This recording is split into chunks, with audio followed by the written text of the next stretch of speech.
trouble, trying to bust me. No, it was like after you two stopped speaking, then it went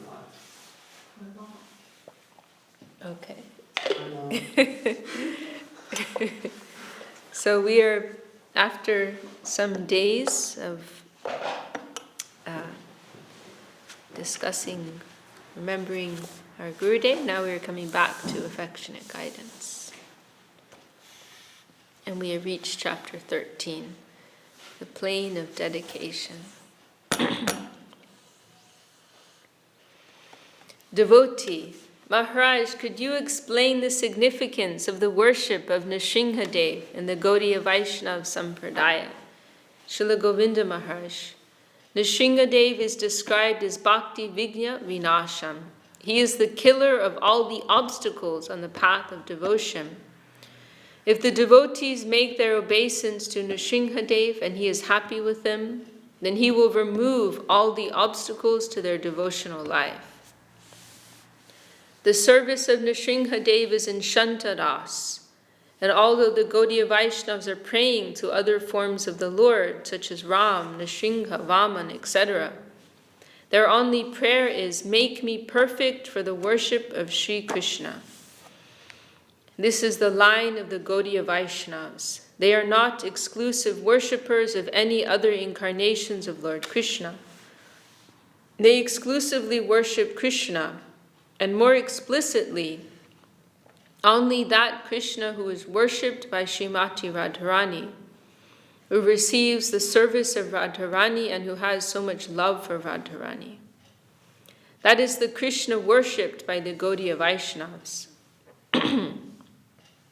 Actually, in his exclusive devotional mood, Srila Guru Maharaj was not so enthusiastic for the devotees to visit Nrsimhapali and worship Nrsimhadev there. The worship of Nrsimhadev is not in the line of exclusive devotion to Krishna. Of course, this is a very subtle point and it should not be considered as an offense to Sri Nrsimhadev. What was the mood and conception of Guru Maharaj? I can convey that to you. When devotees wanted to go to Nrsimhapali, Guru Maharaj would say, why are you going to Nrsimhapali? You pray to Nityananda Prabhu and he will give everything to you. But our intelligence and mentality are always mixed with mundanity. So sometimes we may think that Nrsimhadev can give us more help in our devotional life. It is true that Nrsimhadev can give us much help, but the Gaudiya Vaishnavas are not thinking in that way. They worship Nrsimhadev and make their Dandavat pranams to Nrsimhadev, but all their attention will be under the guidance of Radharani for the service of Krishna. This is the Gaudiya Vaishnava line. We have heard from Guru Maharaj that Srila Bhaktivinoda Thakur would often chant on the roof of his house, and every morning at 4 o'clock a great wind would pass over his roof in the direction of Mayapur. Srila Bhaktivinoda Thakur expressed his understanding of this miraculous wind as being Sri Nrsimhadev every day going to see the arati of Sri Gauranga Mahaprabhu. So although ordinarily it may be difficult to conceive, we can conclude that Nrsimhadev is also very eager to see the worship of Sriman Mahaprabhu.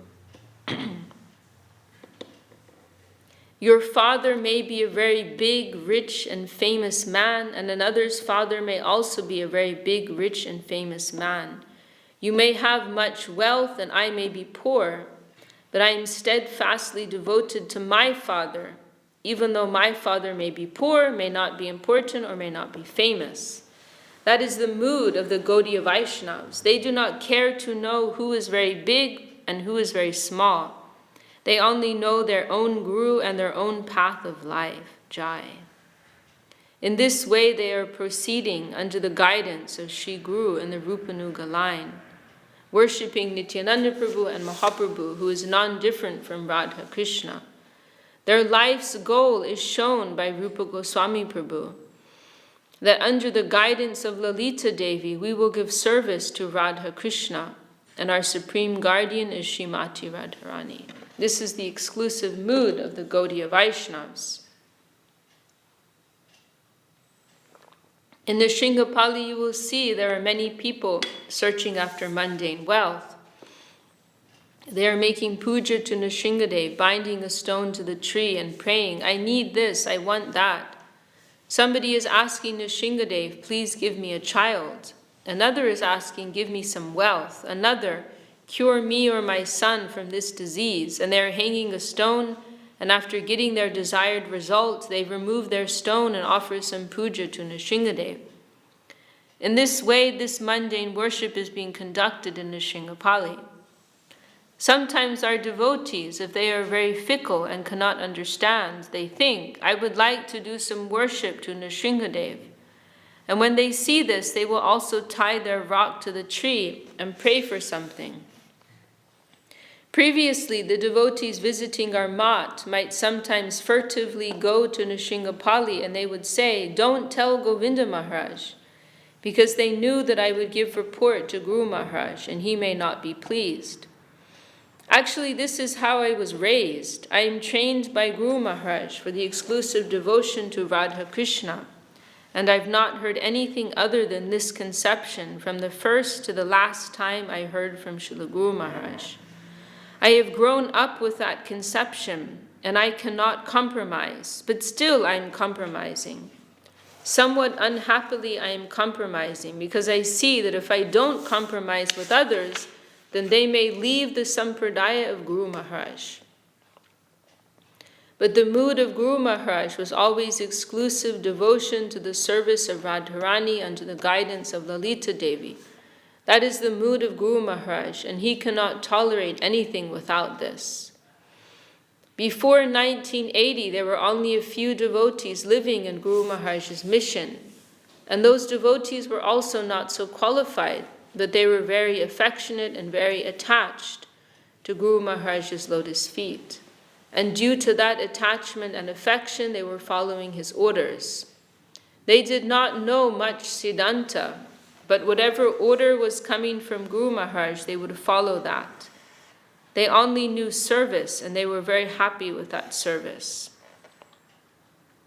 I had not been to Nrsiṅgapali before I went there during Navadvip Parikrama about 30 years ago perhaps. And when the Western devotees started to come and they wanted to see Navadvip Dham, then I am sending some to Nrsiṅgapali, some to Mayapur, some to Champahati, etc. It was only then that our connection with Nrsingadev was there to some degree, but not before. Only once yearly we were going and giving some puja, with 500 or perhaps 1,000 devotees to Nrsiṅgapali during parikrama. The intention was not to see any one particular place, but rather the whole of Goradam. The Western devotees are coming from time to time, and all cannot come during the time of Navadvip Parikrama. When they come, they want to see something of the Dham, and so sometimes we are sending devotees to Nrsiṅgapali, and they are very interested when they hear that Nrsingadev will give very easily. But the truth is that it is not so easy to get a boon from Nrsingadev. It is very easy to get a boon from Lord Shiva. If you ask for anything from Lord Shiva and offer some Ganges water and bale leaves, then he will happily give anything. His mood is like that. But Nrsinga is more difficult to please. Still, he is very merciful to the devotees, and he will give us some help in our devotional life. But the Shuddha Bhaktas, the pure devotees, they are not asking for anything from anybody. And if they do ask for anything, then they will ask Krishna. Their only business is with Krishna and no one else. If you are indebted, you must be indebted to Krishna. If you are earning, then you earn from Krishna. And if you are gaining, you gain from Krishna.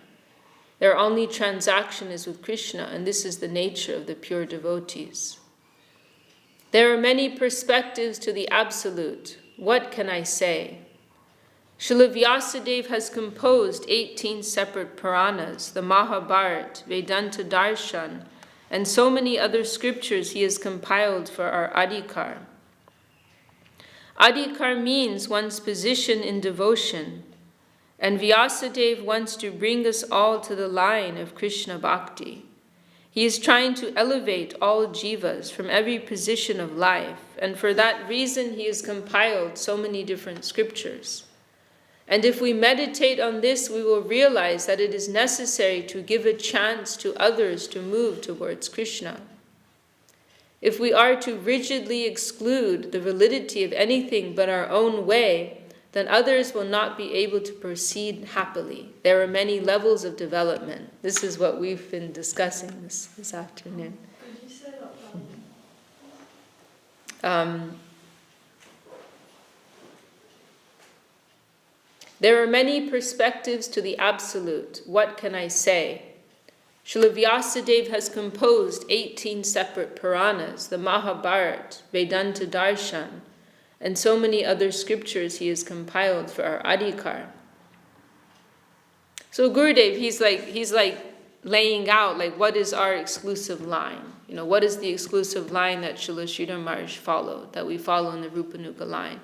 And then he's also saying there also needs to be some spirit of accommodation. There has to be space for everyone according to their level of realization.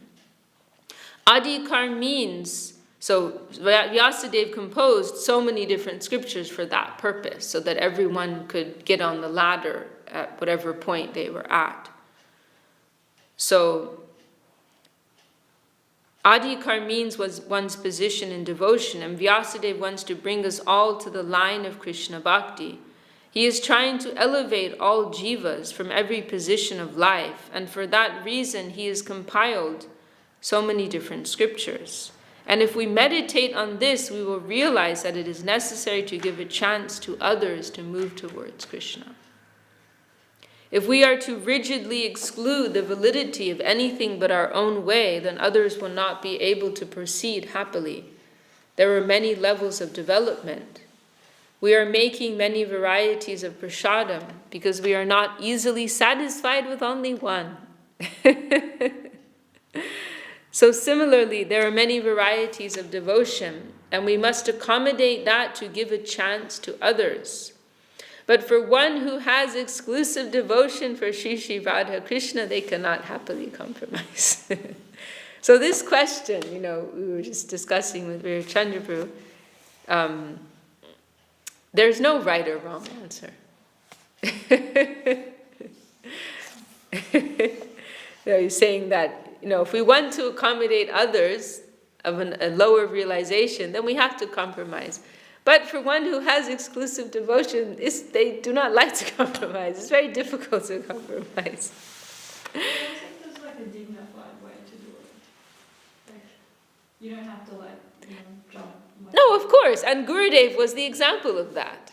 But he's talking about like the internal feeling in the heart. Yeah, Gurudev did compromise. Srila Sridhar Maharaj actually didn't compromise. But Srila Govinda Maharaj did, unhappily, because Gurudev was so merciful. Srila Sridhar Maharaj was, aligning himself with the upper standard at the expense of others who can't keep up with that. But Srila Govinda Maharaj, he was compromising, in consideration of others who cannot jump to such a high realization, high standard right away. So, yeah, Gurudev was the example of that, The thing is that we have to be authentic. That's the main point, that one has to be authentic. So what Srila Sridhar Maharaj did was authentic. And what Srila Govinda Maharaj did was a different approach, but it was also authentic. That's the main point, I think. Because, we can't imitate. We can't imitate Srila Sridhar Maharaj, and we can't imitate Srila Govinda Maharaj either.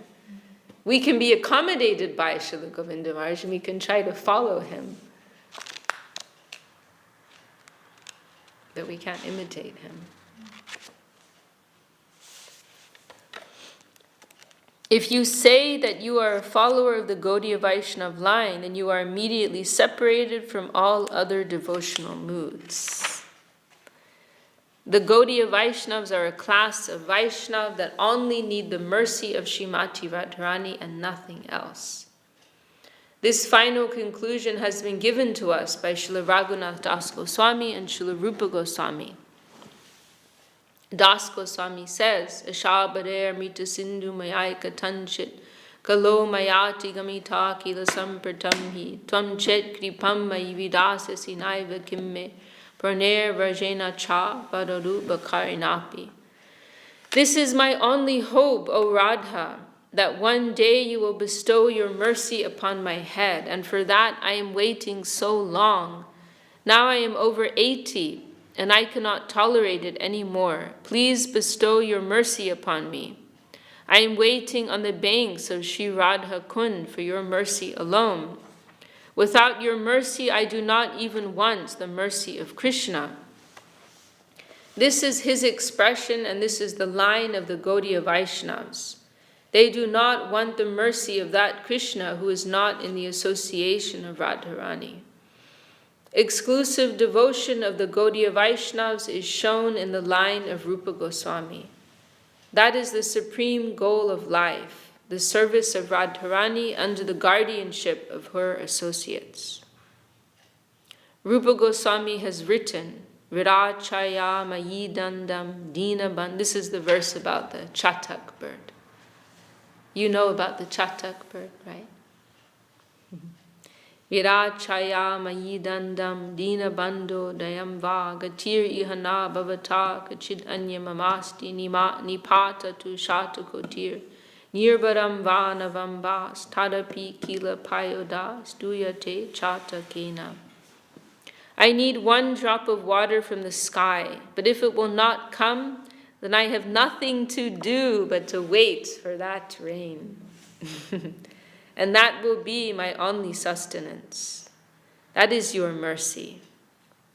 And sometimes a thunderbolt may come, but I must tolerate that. I want no other water except for the water that falls directly from the sky. I am waiting for that, like the chatak bird. I need your mercy and nothing else. O Krishna, if you give that mercy, I shall be satisfied and I shall be full of joy. And if you will not grant me that, then I shall wait. And like the chatak bird, I will not look anywhere else. All the great Gaudiya Acharyas are followers of Sri Sri Rupa Raghunath, and they are not going anywhere else. They are reading the Bhagavatam and all the Vaishnava scriptures, but when they find the mood of Madhura Ras, this part of Srimad Bhagavatam has the greatest attraction for them. Inside of Srimad Bhagavatam, there are many things other than the Leela of Krishna, many stories, but they are not so much interested in this. They have passed many things, and now they are reading in the master degree class. They have no time to learn the rudiments of language. They have passed that stage. The line of Gaudiya Vaishnavism is a very exclusive devotional mood, and you will get the whole conception in one place. And that is in chapter 8 of Sri Chaitanya Charitamrita Madhya Leela, which we just read. The Lord's conversation with Ramananda Rai. You will also find it in the Lord's conversation with Raghupati Upadhyaya, and specifically in the books Sri Krishna Karnamrita and Sri Brahma Samhita.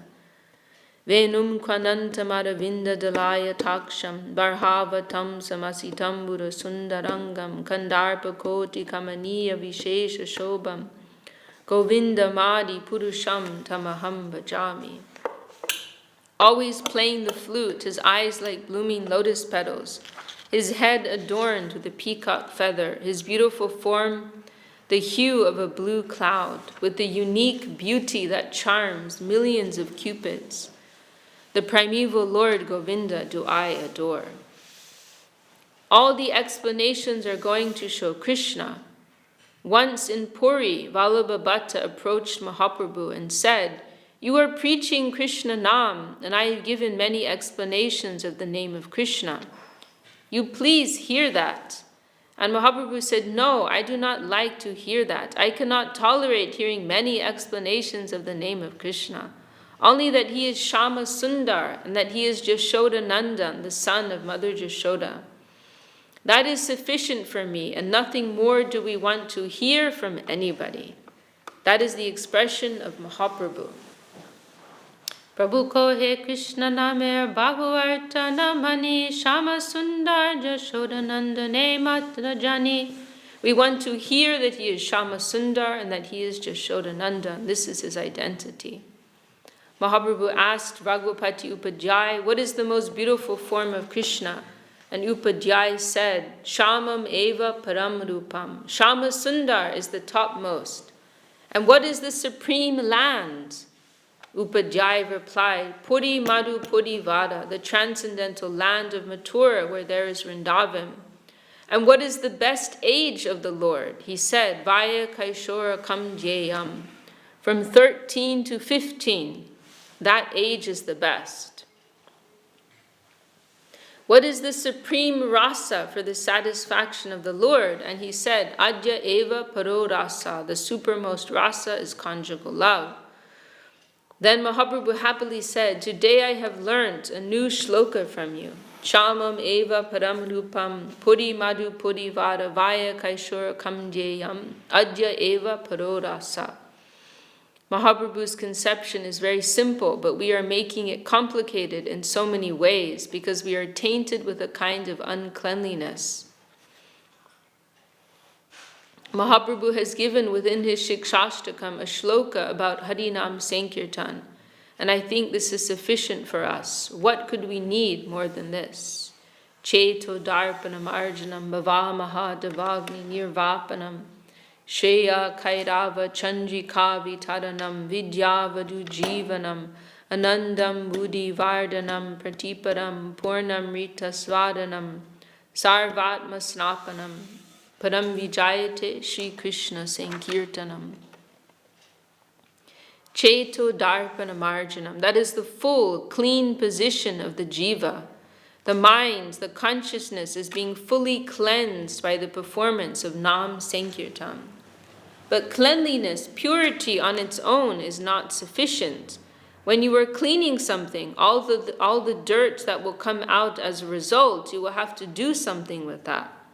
The dirty things, our mundane wealth, our mundane conceptions, all our evil tendencies, what will we do with them?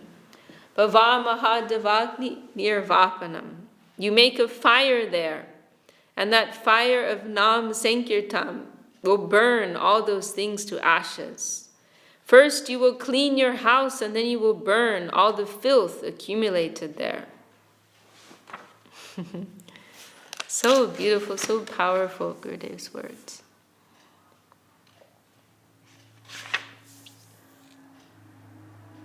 First you will clean your house, and then you will burn all the filth accumulated there. And then in its place you will need to establish something good. Shreya Kairava Chandrikavi Taranam Vidyavadu Jivanam. You can start a new life there, and you will see the nectarian ray of Krishna Nam bestowing grace upon your head. You can start a new life there, and you will see the nectarian ray of Krishna Nam bestowing grace upon your head. The service of Shri Krishna, Madhura Ras. Sometimes I think that this one shloka is sufficient. There we find Chaitanya, Advaita, and Nityananda. When Sri Chaitanya appears in our heart, then all that is Achaitanya flees from there.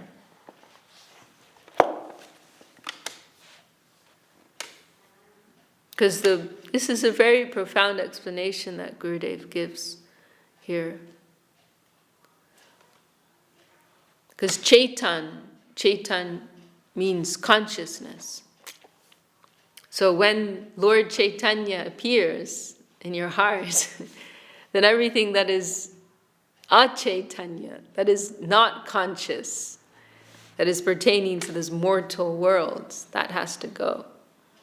Then Shri Advaita, the feeling of Soham, because Advaita means oneness. So this is a very special meaning of the Pancha. Like, I haven't heard this anywhere else, of the Panchatattva that Gurudev, Shri Krishna Chaitanya, Prabhu Nityananda, Shri Advaita. So Advaita literally means oneness, non-dual. The feeling of soham, that it's something that Mayavadis normally jump all over. You've heard that expression. It's in the Upanishads somewhere, I think. That I am that, right? And the idea, maybe it's in the Vedanta Sutra, the idea that my nature is of spirit, but the Mayavadis take that as like I am one with that supreme substance, and they overemphasize that. But our devotional interpretation, Gurudev is here, that means Krishna is the supreme personality of God, and I am a part of him. And Nityananda, Nitya Ananda, eternal Ananda, ecstasy, joy, happiness. And Nityananda, ecstasy, nectar, everything. Through the chanting of Harinam, the non-different form of Krishna, the pastimes of Krishna will play in the heart.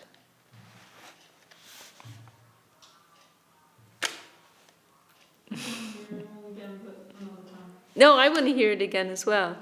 It's like Gurudev will just like drop something and not really explain it. Like he's giving this hint here.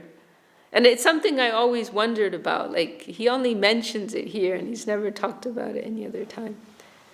And then I came across one recording where Manasa Krishna Prabhu, he asked Gurudev about this. He must have been there when Gurudev was speaking it.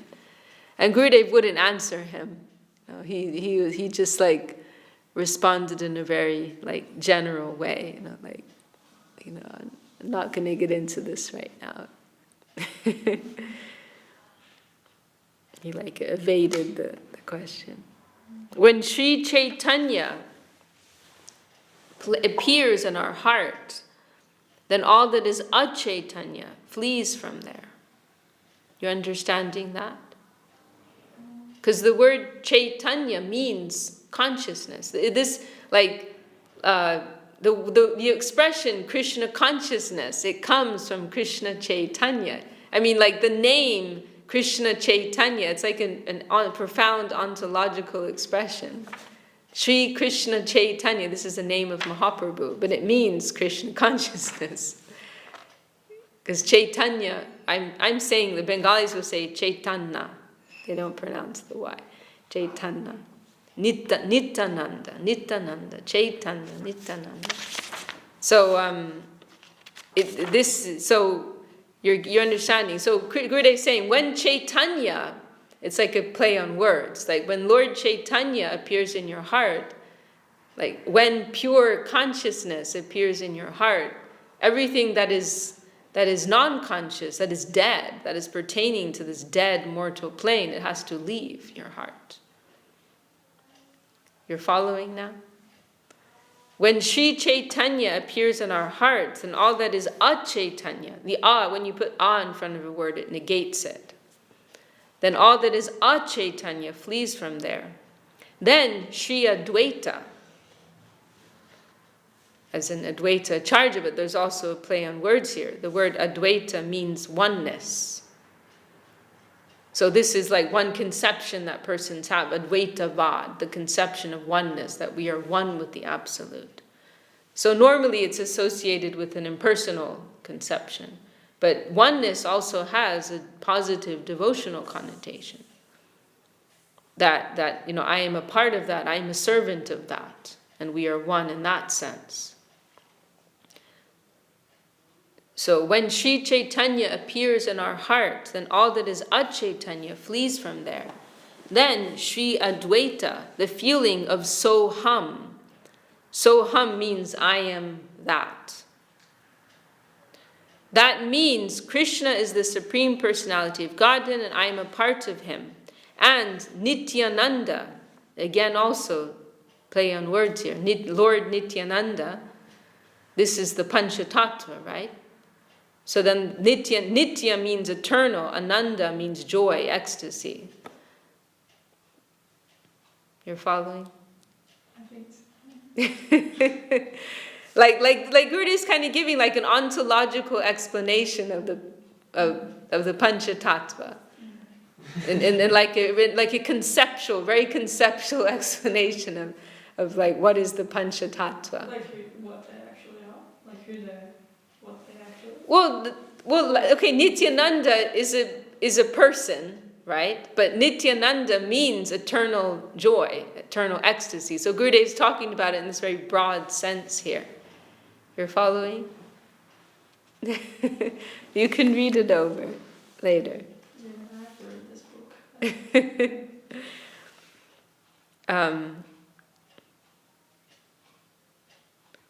And Nityananda, ecstasy, nectar, everything. Through the chanting of Harinam, so like through the chanting of the holy name, all of this will come to you. Like this is the grace, through the grace of the Panchatattva, all of this will come to you. Everything that is non-conscious, that is mortal, that is death-producing, it will leave your heart. That connection with the Lord, that will be, awakened. That eternal relationship of service with the Lord, that will be awakened. That expression of oneness and eternal joy, that will be awakened and experienced in the heart. Through the chanting of Harinam, the non-different form of Krishna, the pastimes of Krishna will play in the heart.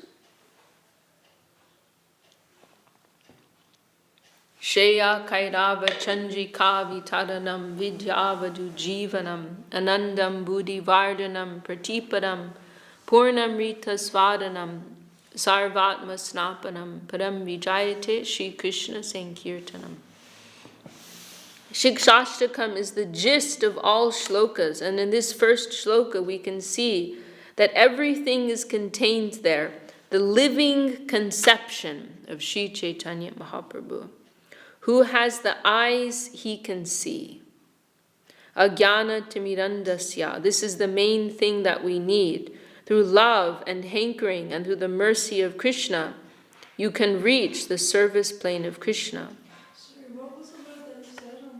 Like you said, after you said about the Shikshastakam, and then you said, like you said something about, Chaitanya, it's like Shikshastakam, and then right after that you said something, like you said a word I didn't understand.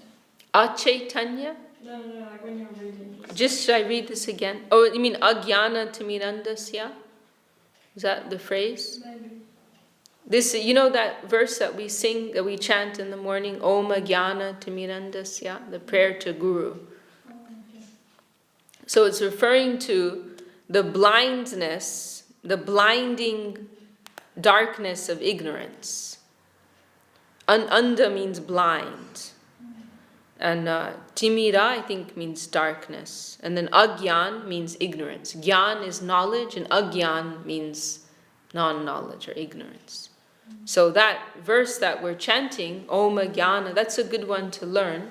Om Jnana Timirandasya Jnanangyana Shalakaya. Shalakaya is referring, here, this timida, I think, actually is referring to some like disease, cataracts of the eye. Here comes the light. The Guru, he applies the shalakaya as referring to this special instrument that's used for like some eye surgery, like for removing cataracts or something like that. Chakshur unmilitan. Unmilitan means opening the chakshu, the eyes. So Guru has removed these cataracts of ignorance and opened my eyes, given me true vision. This is what that prayer is. Om Jnana Timirandasya Jnananjana Shalakaya Chakshur unmilitanjena Tasmai Shri Guruve Namaha.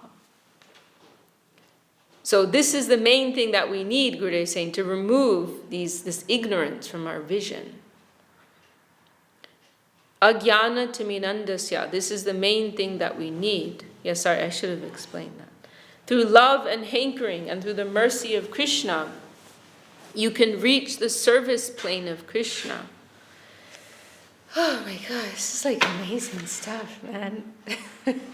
Like the Atma's like, Thank you. I'm getting some air now. I was gasping. I was suffocating. You're just giving me nonsense, giving me all this junk food, and now I'm getting like real food.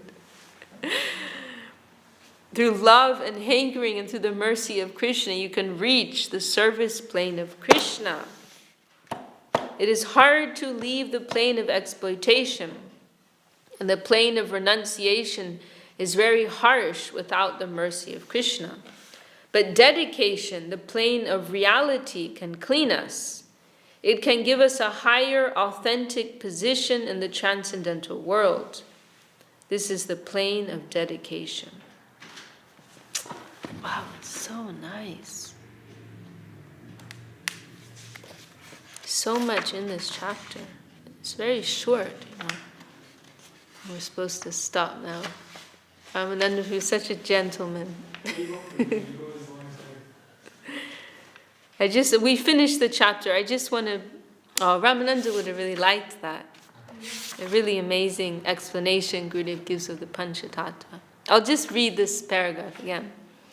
When Sri Chaitanya appears in our hearts, then all that is achaitanya flees from there. You can understand that, right? Hopefully one day. Because Chaitanya means consciousness. So he's saying when Sri Chaitanya, when Lord Chaitanya appears in your heart, then everything that is non-Chaitanya, it has to leave. Right? On the other hand, before everything else leaves, Chaitanya wouldn't appear there as well, isn't it? Let's just hear Gurudev right now. Let's not overanalyze. Of course, that is there, but Gurudev is just making a beautiful expression here. When Sri Chaitanya, but another point is that it actually works together. We can only become fully purified when Mahaprabhu gives his mercy.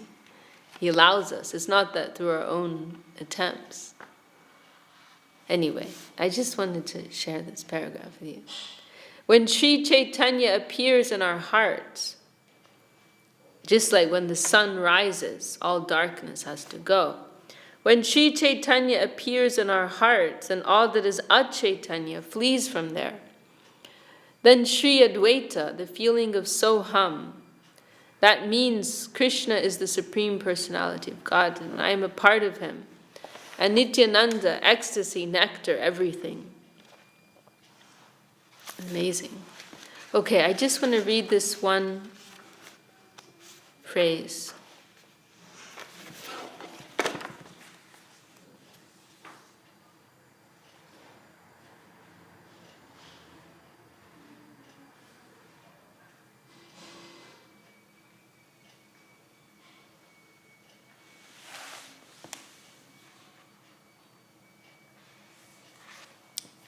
Just where Gurudev was expressing something.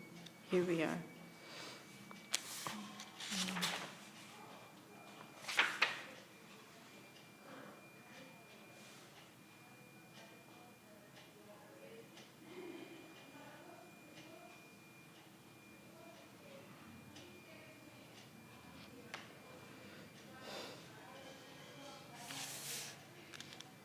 Maybe I'll just finish with this. Your father may be a very big, rich, and famous man, and another's father may also be a very big, rich, and famous man. You may have much wealth, and I may be poor, but I am steadfastly devoted to my father, even though my father may be poor, may not be important, or may not be famous. That is the mood of the Gaudiya Vaishnavas. They do not care to know who is very big and who is very small. They only know their own guru and their own path of life. In this way, they are proceeding under the guidance of Sri Guru and the Rupanuga line, worshipping Nityananda Prabhu and Mahaprabhu, who is non-different from Radha Krishna.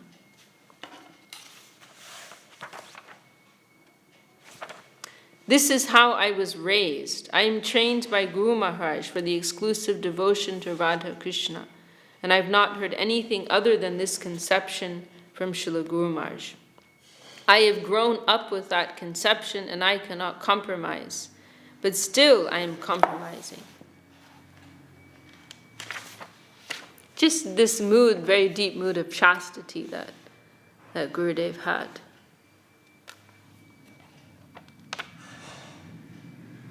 You know, we aspire for such adherence to the will of Sri Guru, as was shown in the perfect life example of our Gurudev.